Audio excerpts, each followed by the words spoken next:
Herkese merhaba, Çiçekli Mutfağım kanalına hoş geldiniz. Kayseri yağlamasından uyarlamış olduğum muhteşem bir tarif var. Hem çok lezzetli hem de yapımı çok basit. Gerçekten de denediğinizde asla pişman olmayacaksınız ve her zaman yapacağınız bir tarif olacaktır. Sizlere lezzet garantisi veriyorum. Gerçekten de tarifime çok güveniyorum. Bu arada eğer hala kanalıma abone değilseniz abone olmanızı, bildirim zilini açmanızı ve bu videoyu sonuna kadar izlemenizi önemli rica ederek hemen tarifime başlıyorum. Bir tatlı kaşığı toz şeker, bir tatlı kaşığı tuz, çeyrekten birazcık fazla yaş maya, 3 bardak ılık su ilavesi yaptım ve şimdi hepsini güzelce karıştıracağım.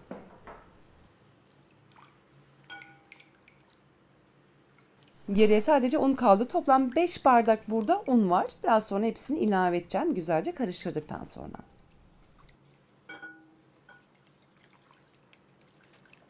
Şu anda ben akıtma hamurunu hazırlıyorum. Diğer ismi cizleme veya cızlak. Bu hamura kesinlikle yumurta veya süt kullanmanıza gerek yoktur. Çok lezzetli bir tariftir. Daha önceden ben yayınlamıştım. Yaklaşık 1 milyon izlendi ve çok beğenildi. Deneyen izleyicilerim de çok beğendi. Yumurta veya süt kullanmanıza hiç gerek yoktur. Gerçekten de tam ölçülü bir tarifle muhteşem bir lezzeti ortaya çıkartacaksınız.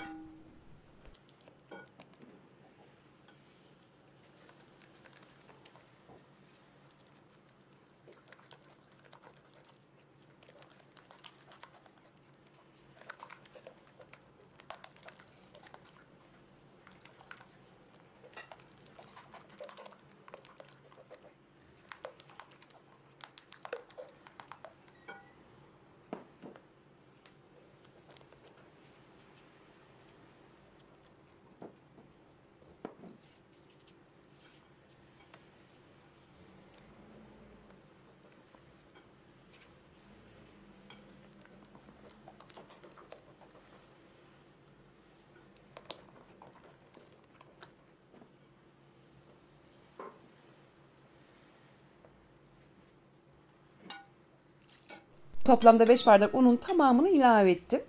3 bardak da su kullandım. Yanıma ben toplam 5 bardak su almıştım. 3'ünü kullandım. Geriye 2 bardak su kaldı. O 2 bardak suyu biraz sonra ilave edeceğim.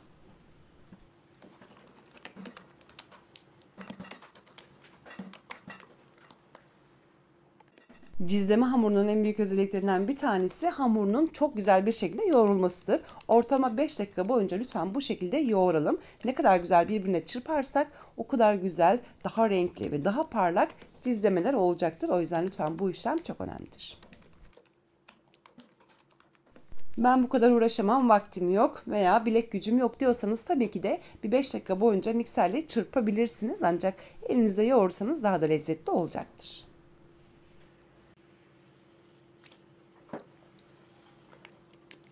Çırpma işlemi sona erdikten sonra geriye kalan 2 bardak suyu da ilave ediyorum.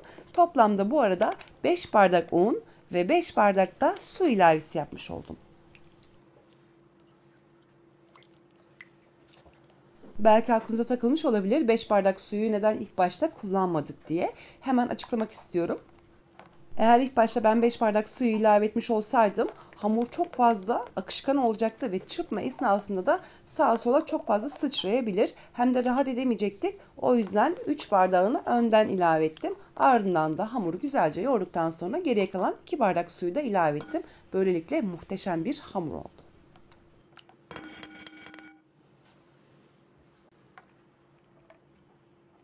Hamurun kıvamını tam detaylı bir şekilde göstermek istiyorum. Görmüş olduğunuz gibi muhteşem bir kıvam aldı. Şimdi hemen üstünü kapatıp kalın bir battaniyeyle de sarabilirsiniz. Toplamda 1 saat boyunca bu hamurun mayalanmasını bekleyeceğim.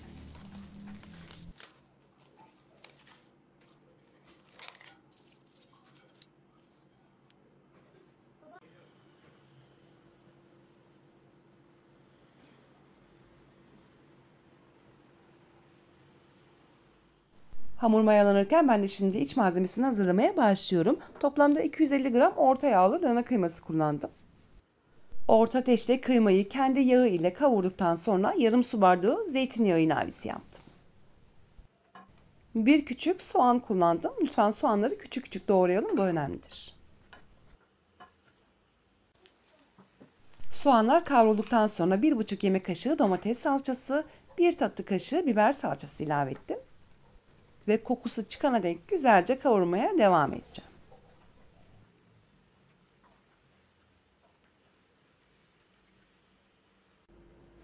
Salçalar kavrulduktan sonra 1 yemek kaşığı tereyağı ve baharatlarını ilave ediyorum.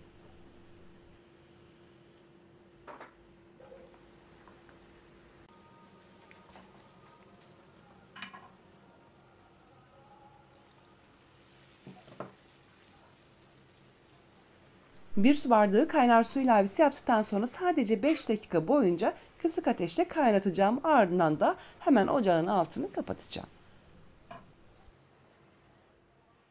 Ve aradan toplamda 1 saat geçti. Şimdi akıtmaları pişirmeye başlayacağım. Ancak görmüş olduğunuz gibi kıvamı birazcık koyu geldi. Burada istediğiniz kadar su ilavesi yapabilirsiniz. Toplamda yarım su bardağı su ilavesi yaptım ve görmüş olduğunuz gibi tam istediğim bir kıvama geldi. Yani hamur mayalandıktan sonra eğer kıvamı size koyu geliyorsa su ilavesi yapabilirsiniz. Hatta daha parlak oluyor akıtmalar. Biraz sonra göreceksiniz sonradan su ilave ettiğim için. Krep tavasını güzelce ısıttıktan sonra sadece bir defaya mahsus yağladım. Bir daha kesinlikle tavayı yağlamayacağız. 2 çorba kepçesi kadar akıtma hamurundan tavaya koydum. Görmüş olduğunuz gibi kıvamı tam ayarında. Şimdi güzelce bir yüzünün pişmesini bekledim ve ters çeviriyorum.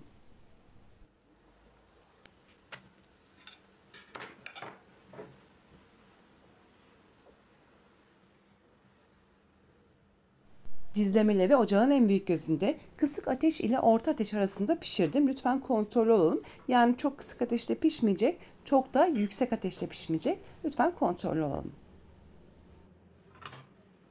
Yumurta ve süt kullanmadan gerçekten de muhteşem bir tariftir. Piştikten sonra normal zamanlarda sütünü bol tereyağı ile yağlayıp servis ediyoruz. İçine istediğiniz her şeyle dürüm yapabilirsiniz. Sade bile yiyebilirsiniz. Gerçekten de muhteşem.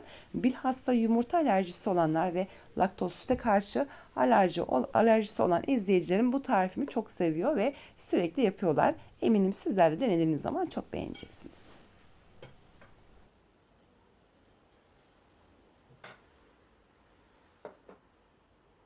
Hamuru her tavaya dökmeden önce mutlaka karıştıralım. Ardından tavaya dökelim. Bu önemlidir.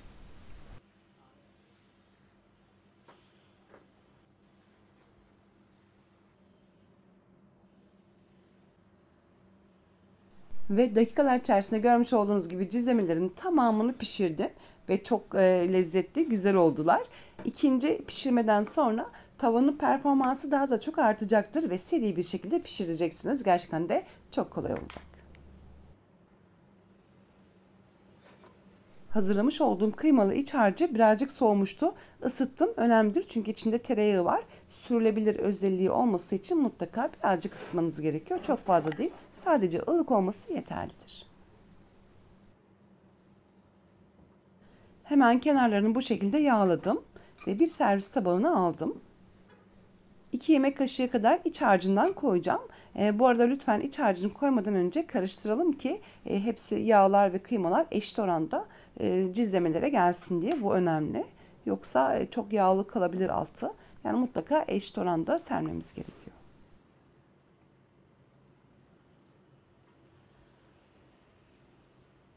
Altın sarısı yumuşacık bir cizleme oldu. Sürekli yapmış olduğum bir tariftir. Zaten ölçülerinde hiç unutmayacaksınız. 5 bardak un, 5 bardak su, birazcık maya. Su miktarını mayaladıktan sonra durumuna göre birazcık daha artırabilirsiniz. Kesinlikle aklınızdan çıkmayacak bir ölçüdür.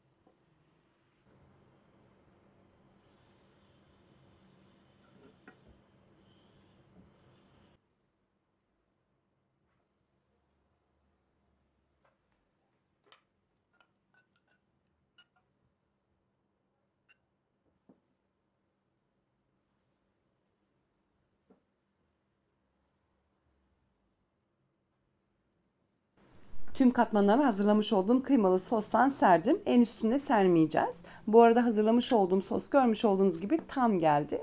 Gerçekten de şahane bir ana yemek olacak. Bu arada bu yemeğin en büyük özelliklerinden bir tanesi hemen sıcak servise uygundur. Lütfen beklemeyelim. Siz bu şekilde katmanları yaparken de daha önceden de masayı hazırlamış olmanız gerekiyor. Çünkü hemen masaya gelip afiyetle yenilmesi gereken bir yemektir. Lütfen bekletmeyin.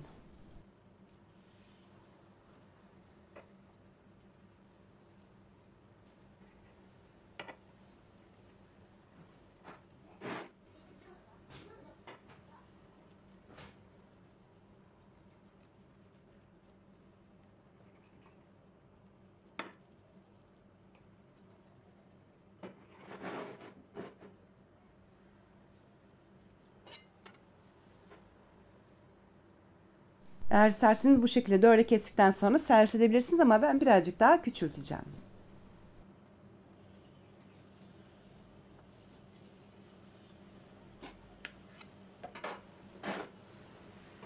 Hem doyurucu hem çok basit hem de her evde bulunan malzemelerle yaptım.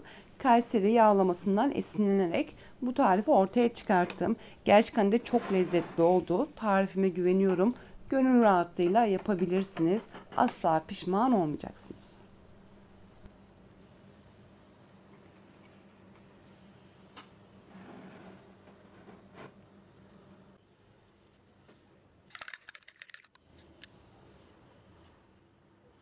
Bol yoğurtla tüketmenizi tavsiye ediyorum. Ben sarımsaklı yoğurt yapmadım. Sarımsaksız yoğurt yaptım. İsteğe bağlıdır.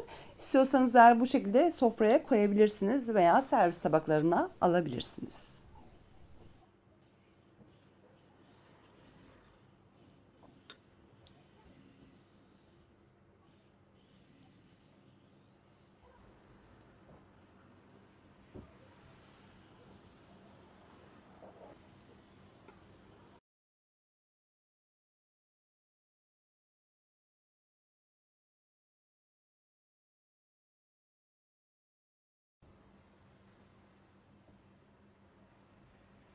Biliyorsunuz normalde Kayseri yağlaması lavaşta, ev yapımı isterseniz lavaş veya hazır almış olduğunuz lavaşla yapabilirsiniz. Ama gerçekten de bu şekilde de 10 numara oldu. Lezzet garantisi veriyorum. Hiç düşünmeden bu tarifimi deneyebilirsiniz. Ama ben lavaş kullanmış olsaydım bu kadar kıyma kullanamazdım. Yani ben 250 gram kıyma kullandım. 750 veya 800, bu un ölçüsüne göre 800 gram kıyma kullanmak zorunda kalacaktım. Ama gerçekten de çok lezzetli. Hiç düşünmeden, tereddüt etmeden bu tarifimi gönül rahatlığıyla deneyebilirsiniz.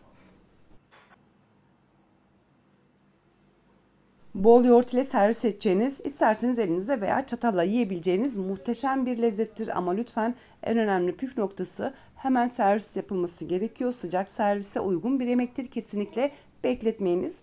Bu durum kesinlikle Kayseri yağlısında da geçerlidir. Hemen sıcak servise uygun bir yemektir.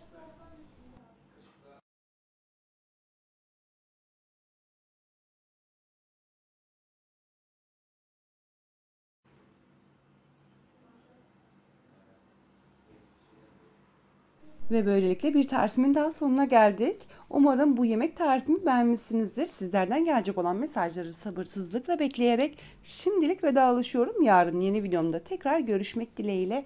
Hoşçakalın.